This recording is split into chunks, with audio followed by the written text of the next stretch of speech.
Social media पर channel Mahalakshmi की ओर से आपके पास सादर चैनल खबरें लाते हैं कुछ खास जो कहीं नहीं मिलती आप देखते हैं। आज फिर शुरुआत करते हैं। आज शेखर जी की बात भी करेंगे और एक आचार्य श्री जो गिर गए थे उनकी चोट के बारे में, कुछ अफवाहें उड़ रही हैं उनके बारे में बात करेंगे, कई बात करेंगे। पर शुरुआत रुद्रपुर से 10 किलोमीटर दूर वहां से लखनऊ पे विहार करने के लिए रुक पा रही हैं, बढ़ नहीं पा रही आरिका श्री आनंदमती। इनके बारे में 3 बार पहले भी चैनल महालक्ष्मी जानकारी दे चुका है पिछले 1 साल के अंदर। हल्द्वानी में चतुर्मास किया था। हाँ, इनके बारे में कुछ को परिचय नहीं है। पिछले 5 दिन आहार नहीं हुआ, इसलिए आपको उपवास करना पड़ा। उपवास करे नहीं थे, करने पड़ गए, क्योंकि आहार देने वाला ही कोई नहीं मिला। कैसा आज समाज हो गया है कि संतों को आज आहार तक देने के लिए हम उस काबिल नहीं हैं, क्योंकि उत्साह लेती है जो शूद्र जल के त्यागी है, वो मिलते नहीं है। और रुद्रपुर उस बेल्ट में तो कहा इन्होंने कि कोई वहां पर इस तरह का है ही नहीं त्यागी। लखनऊ वाया बुंदेलखंड जाना चाह रही हैं कि वहां पर कोई कुएं का पानी मिल जाए, बहता पानी मिल जाए, झरने का मिल जाए। नहीं मिलता तो यहां पर जो कभी कभी जो आहार हो पाता था या अब वो जो कल हुआ है उसमें नारियल के पानी से ही काम चल रहा है, क्योंकि कुआं है नहीं, आसपास दूर तक कुआं नहीं है और बहता पानी भी रुद्र पास नहीं मिल पा रहा है, झरने का पानी नहीं मिल पा रहा है, तो इसलिए नारियल के पानी से काम चल रहा है। पर 5 दिन नो आहार, केवल उपवास। 1993 में मोक्ष सप्तमी बना, मध्यलोक में शिखर जी के अंदर आपकी शुल्लक दीक्षा हुई थी। हमारे आचार्य श्री विमल सागर जी के एक कार्यक्रम 2004 के अंदर फिर आचार्य श्री भरत सागर द्वारा वही मोक्ष सप्तमी दिन आपकी आरिका दीक्षा हुई थी। 33 साल का संयमी जीवन, और आज इस तरह मजबूर हैं कि कई बार आहार देने वाला एक महिला व्यक्ति नहीं होता है और मुसीबत ये हो जाती है कि उपवास करना पड़ जाता है। 10 लक्ष्मी हल्द्वानी चतुर्मास ना 10 दिन उपवास किया था, तब उपवास किया था, आहार की बात नहीं थी। आज तो आहार नहीं मिल रहा है, अफसोस इतना है।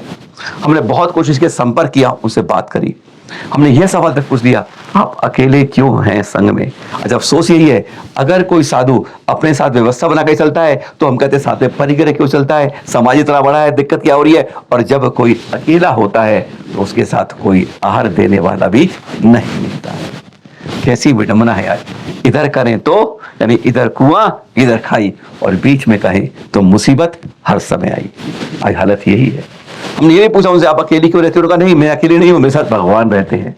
और उन्हें हाथ जोड़ के बहुत उनको बार बार रोना आया। उन्होंने कहा मैं क्योंकि मैं आरिका के रूप में हूं, इसलिए आपको वह बातें नहीं बता सकती जो एक समाज के रूप में होती तो आपको बता पाती कितनी तकलीफ में हूं आज मैं।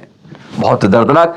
बोलते बोलते उनकी आंखें छलछला रही थी और आवाज अटक रही थी, बोलते बोलते नहीं बोल पा रही थी, जैसा वह एक धारा प्रवाह प्रवचन सुने थे हमने उनके, जब 10 लाख की उन्होंने किए। उसी की क्लिप दिखाएंगे आपको और उनसे जो बातचीत हुई वह सुनाएंगे। उन्हें हाथ जोड़ के कोई हमें दे जाए।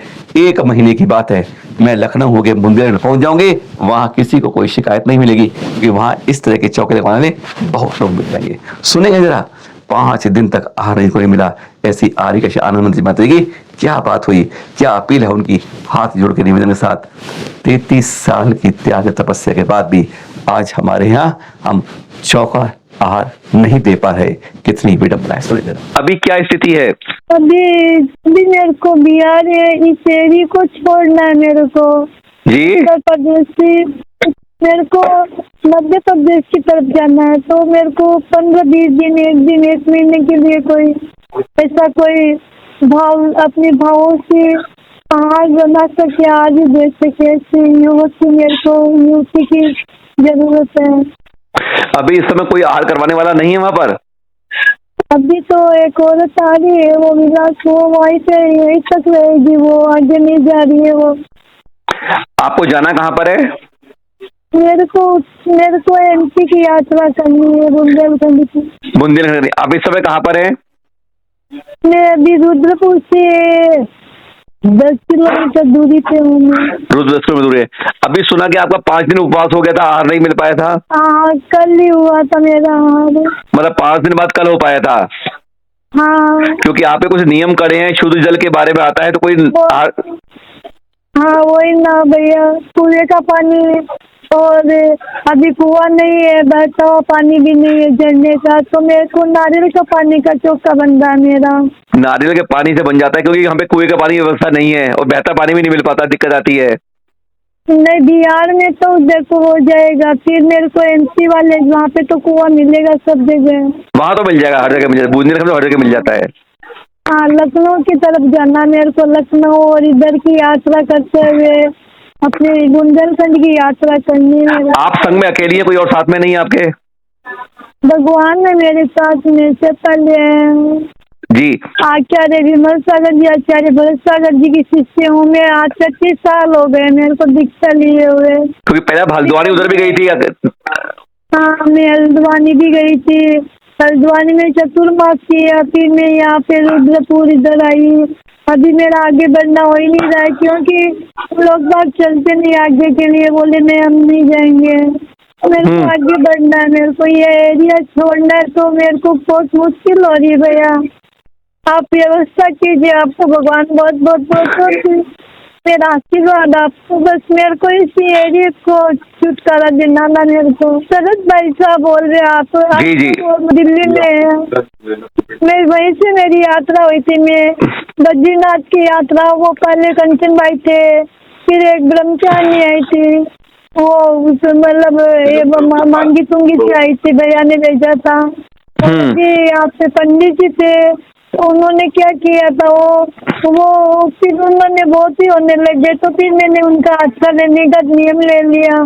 फिर यहाँ पे बहुत जने है, मुरादाबाद में ही है, कोई नहीं आ रहे हैं भैया। बहुत ही यहाँ पे बहुत ही क्या बोलूँ, मैं बोल नहीं सकती, क्योंकि मैं खुद ही इस तरह में हूँ। मैं जने की किसी की निंदा नहीं करना चाहती हूँ। देखो साधु कोई भूखा बैठा है यहाँ के पास में, कोई मतलब नहीं है भैया। शिखर जी दो बात करेंगे पर गैप से करेंगे, पहले बात करें हम यहाँ पर आचार्य श्री गेय सागर जी। उससे मालूम है सम्मेश जी ने वंदना करके जब आ रहे थे तो अचानक शीतल नाले पर ठोकर लगी, बैठ से गिर गए थे। बहुत जगह कंधे पर, आंख के पास, जगह जगह चोट आई थी। और अब बीच में ऐसी अफवाह उड़ गई कि आपकी बहुत तबीयत खराब है, बहुत खराब है, बहुत खराब है। इसलिए सीधा उन्हीं ने फिर अपील दर्ज करी वहीं पर जो सराकोटा भवन बनाया ना, उसकी छत पर बैठकर कि मैं, हाँ चोटें भर रही हैं, तकलीफ ऐसी नहीं है, पर जो अफवाहें उड़ रही हैं उन पर ध्यान मत दो, दर्शन करो मेरे यहाँ पर आकर और पारस प्रभु के। सुनिए जरा उन्होंने क्या अपील उन अफवाहों पर ध्यान न देने के लिए करी। मैं गेय सागर सभी भक्तों से कहना चाहता हूँ, मेरा स्वास्थ्य बिल्कुल सही है, किसी भी अफवाह पर ना जाएं आप लोग। और फिर भी किसी को अगर विश्वास नहीं है तो आप यहाँ के पार्षद भगवान के भी दर्शन करें और स्वयं देख के जाएं महाराज कैसे हैं। प्रभु की कृपा से बिल्कुल स्वस्थ हूँ, चोटें भी ठीक होने जा रही हैं, बहुत सारी चोट ठीक भी हो गई है, जो भी थोड़ी बहुत थी घिसर लगी हुई थी, बाकी मैं पूर्ण रूप से स्वस्थ हूँ। इसलिए कह रहा हूँ कि लोगों को विश्वास ही नहीं हो रहा, अफवाह सी फैली हुई है, इससे बचें। आप सभी को बहुत बहुत आशीर्वाद।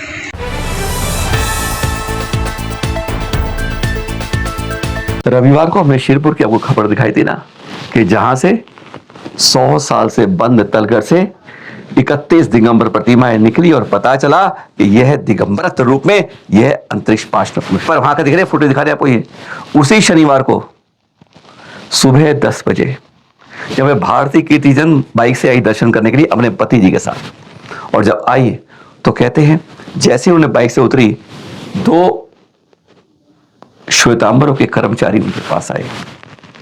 उन्होंने इनसे दुर्व्यवहार किया। उन्होंने जो रिपोर्ट की उसमें स्पष्ट यह बात लिखी गई। कहा जो कार खड़ी उसमें पत्थर शीशे मार दो, पत्थर तोड़ दो। हैरान हो गई, दुर्व्यवहार कर रहे हैं। और कारण क्या है, जहां पर पार्किंग की व्यवस्था है वहां पर श्वेतांबर भाई पंडा लगा लेते हैं, व्यवस्था खराब होती है। और फिर परमहंस जी बाहर थे अभी, उनके आने के बाद जो दावा कर रहे हैं, पंकज भाई से हमारी बात उन्होंने दावा कर रहे हैं कि जब से फिर आए हैं, यानी फिर आपस में द्वेष, दुर्व्यवहार, छीना झपटी, तू मैं शुरू हो गई है। पर किसी तीर्थ पर किसी महिला के साथ दुर्व्यवहार करना यह किसी को भी क्षम्य नहीं होना चाहिए। यह अक्षम्य अपराध है जिसकी स्थिति पर है। ये हमने कहा था प्रमाण चाहिए तो वीडियो क्लिप जरूर ने जब मैं अंदर पहुंची किस तरह वो आए आप सब फुटेज में देख रहे हैं। शिकायत भी करी उन्होंने, वह भी आपको देख रहे हैं। इसके बाद इस तरह से उन्होंने शिकायत करी दोपहर को लगभग 2 बजे के आसपास कि मेरे साथ जब मैंने पति के साथ बाइक पे आई थी 10 बजे, मेरे साथ उन दोनों लोगों ने, श्वेतांबरों के कर्मचारी धनंजय और दोनों सूरज, उन दोनों ने मेरे साथ दुर्व्यवहार किया। एक महिला के साथ कोई दुर्व्यवहार करता है वह किसी भी भाई को, किसी भी संप्रदाय को, कोई भी व्यक्ति हो, कोई भी धार्मिक व्यक्ति हो, जैसा भी हो, उसे क्षम्य नहीं होना चाहिए। उसको ही उस पर कठोर कार्यवाही करनी चाहिए। पर आज ऐसा क्यों हो रहा है? 2 भाइयों की तकरार में महिलाओं को दुर्व्यवहार के साथ ऐसा क्यों हो रहा है समझ के बाहर है। शेरपुर अंतरिक्ष पाठशाला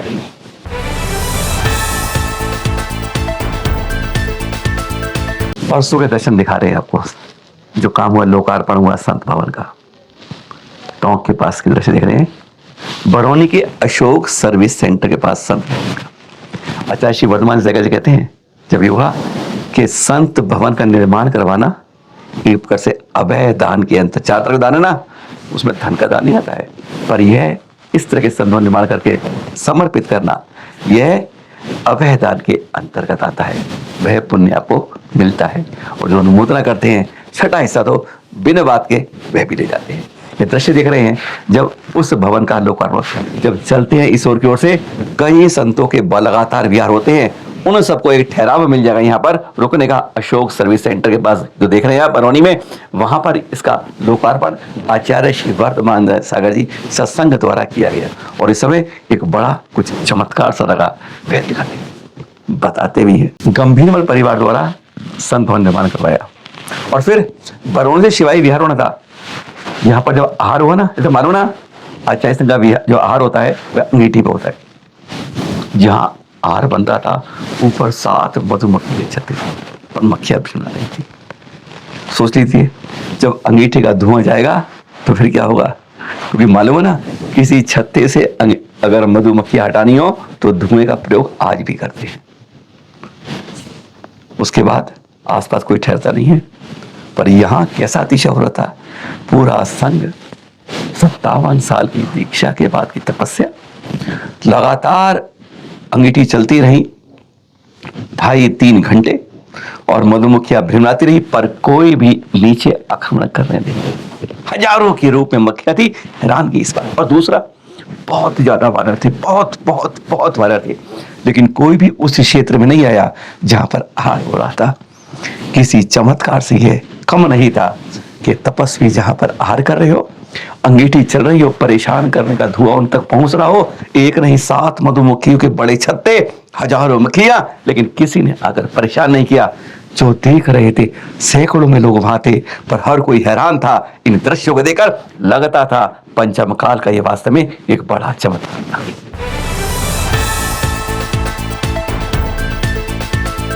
वो क्या बात की थी आपसे कि शिखर जी की एक और बात सुनाएंगे। चलिए देखते हैं घर घर बैठे स्वर्ण भूतकूट के दर्शन के लिए, जहां से हमारे 23वें तीर्थंकर और अनेक महामुनि राज सिद्धालय हैं। यहाँ आने के बाद कहते हैं पूरी 27 किलोमीटर की बंदना होती है, 18 किलोमीटर 19 होने के बाद यहाँ पूरी थकान 0 हो जाती है। पर देख रहे हैं आप ये कल 18 नवंबर से 3 क्षेत्र कमेटी द्वारा सफाई अभियान शुरू किया गया है। ये आपको इसलिए बता रहे हैं कि किस हैरान थे हम देखकर, यानी टोंक से जो इतनी ऊंची है उसके बाहर दूर दूर तक जो जंगल है वहां तक से कूड़ा कचरा निकल रहा था। बोतल ले जाते हैं और हम फायर करते हैं उससे, कितनी दूर हम फेंक सकते हैं गंदे कूड़े को। जगह जगह बोरियों भर के कूड़ा निकल रहा था। हम देख कर इसलिए चित्र दिखा रहे हैं, यह सब हमारे कारण होता है। एक बोतल निकालने के लिए घंटों उतर कर नीचे जाना पड़ता है, खतरनाक जहां रास्ता नहीं होता है। ये दृश्य वहां के दिखा रहे हैं। कौन है जिम्मेदार? हम और आप। कोई कमेटी या प्रकृति नहीं। प्रकृति बार बार बरसात करके धोती है, लेकिन हमें गंदगी करने की आदत होती है। समझ नहीं आता कि हम जिसको मंदिर है, जिनालय है, और ये पवित्रतम सिद्ध क्षेत्र का जिनालय है, वहां पर जाके इस तरह कई पाउच मिलते हैं, प्लास्टिक के रैपर मिलते हैं, बोतलें मिलती हैं, इस तरह के ढेर मिलते हैं, देखकर हैरान होते हैं। इसलिए आपको दिखा रहे हैं। कल बाइक की कहानी बताई थी, बाइकों पर रोक लगने के बाद आज वहां जाने वाला यात्री के विवाह परेशान दिखता था, पर यहाँ पर देख रहे हैं गंदगी में बोरे के बोरे कूड़ा करकट मिलता है।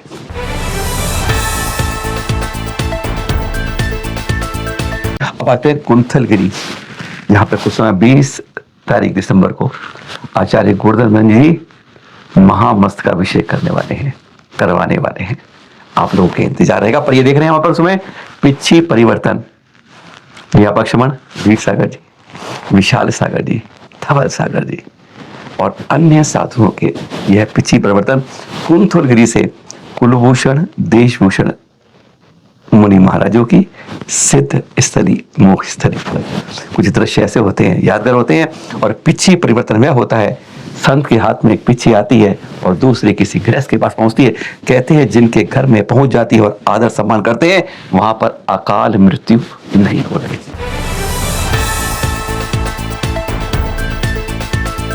जाते जाते ये दृश्य दिखा रहे हैं आपको दिल्ली के यमुना स्पोर्ट्स कॉम्प्लेक्स के पास के बैंकेट हॉल गेट नंबर 1 से। क्या है, हमारे बीच में से असमय चले जाने वाले आचार्य श्री ज्ञान सागर जी, जिनके आगे लगाते थे सराकोद्धारक। आज से 3 दशक पहले के दृश्य एक नाटिका दिखाई थी। यहाँ पर दृश्य वह यादगार थे। यहाँ पर चलने का रास्ता नहीं था, तो बड़े बड़े पानी के झरने कहीं नाले गए, उन पर बिजली के खंभे डालकर चलकर ऊपर जाते थे। कोई मकान नहीं, पेड़ों के नीचे जहाँ चौमासा करते थे, झोंपड़ी के अंदर ठहराव होता था। जहां पर जिन जगह सराक भाइयों के नाम तो गोत्रों पर थे, अरिहंत, आदि, महावीर, पार्श, इस तरह के नाम पर गोत्र। जहां पर सब्जी काटना नहीं बोला जाता है, जहां पर सूर्यास्त के बाद रसोई नहीं खुली रहती, जहां पर बगैर नहाए रसोई में नहीं प्रवेश होता। अरे वह सब हम शहरी जैन जो लगाते हैं ना पीछे, उनसे कहीं बेहतर, पर जैनों की प्रमुख धारा से अलग उन सराकों का उद्धार करने वाले 3 दशक से असमय जाने के बाद हम उस लौ को उतनी जागृति में नहीं कर पाए। उनका 5वां यह दिवस हमसे दूर होने का बना रहे थे। आर्य सुज्ञानवती माता जी दयामत में जो महाराज के साथ देख रहे हैं दृश्य कुछ यादगार थे। याद आ जाती है उन ज्ञान सागर जी महाराज जी की, जिन्होंने लाखों उन लोगों को जो मूल रूप से जैन थे, सराक श्रावक का बिगड़ा नाम और उनको मूल धर्म में ला रहे थे। उन्हीं की याद में 5वीं वर्ष के दिन हम उनको याद कर रहे थे। वास्तव में यह याद नहीं होगा, याद तो तब होगा जब उनकी उन बातों को हम उन चरणों के चिन्हों के ऊपर हम उनको थोड़ा आगे बढ़ा सके।